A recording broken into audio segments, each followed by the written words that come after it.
లబ్ధి పొందాం. లబ్ధి పొందాము. ఆయన మాకు బ్రతుకుని ఇచ్చాడు. ఎప్పుడో చచ్చిపోవాల్సిన బ్రతుకుని అది. అలాంటి దేవుడు నన్ను బ్రతికించా. నీతో మాట్లాడటానికి ఇంకా నన్ను బ్రతికించాను. దేవుడు గొప్ప దేవుడు. మిగిలిన వాళ్ళు గొప్పలు కాదని నేను అనట్లేదు. కాబట్టి ప్రభు పొందేటువంటి ఆ ప్రేమ, భక్తి, ఆ యథార్థత లేదు.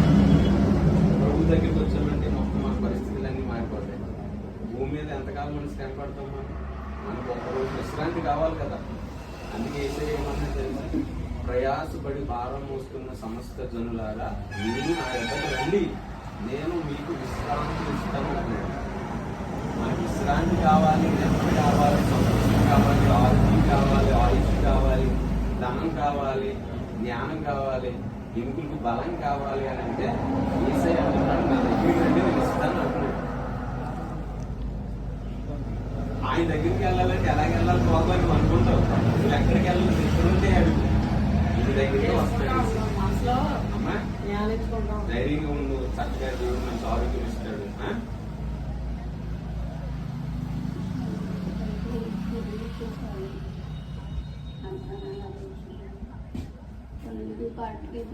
అవును, కాకపోతే దేవుడు తెలుసుకో.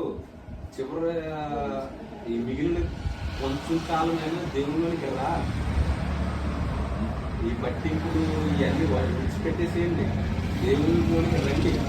దేవుడు మంచి విశ్రాంతిని ఇస్తాడు, నెమ్మదిని ఇస్తాడు. మనకి ఇక్కడ కొంతకాలమే బ్రతికుతామన్నా. మన శరీరానికి మళ్ళా చెప్తున్న మరణం అనేది మన శరీరానికి, మన ప్రాణానికి కాదు, మన ఆత్మకు కాదు. ఈ దేహాన్ని, ఈ శరీరాన్ని విడిచిపెట్టి మన ఆత్మ వెళ్ళిపోతుంది. ఆత్మ ఎక్కడికి వెళ్తుంది? మరి దేవుడి దగ్గరికి వెళ్ళాలి ఆత్మ. లేదనుకో నరకానికి వెళ్తాం. నరకంలో ఏముంటాయి? శిక్షలు ఉంటాయి. ఆ శిక్షల నుంచి తప్పించుకోవాలంటే ఎక్కడికి వెళ్ళాలి? దేవుని దగ్గరికి వెళ్ళాలి.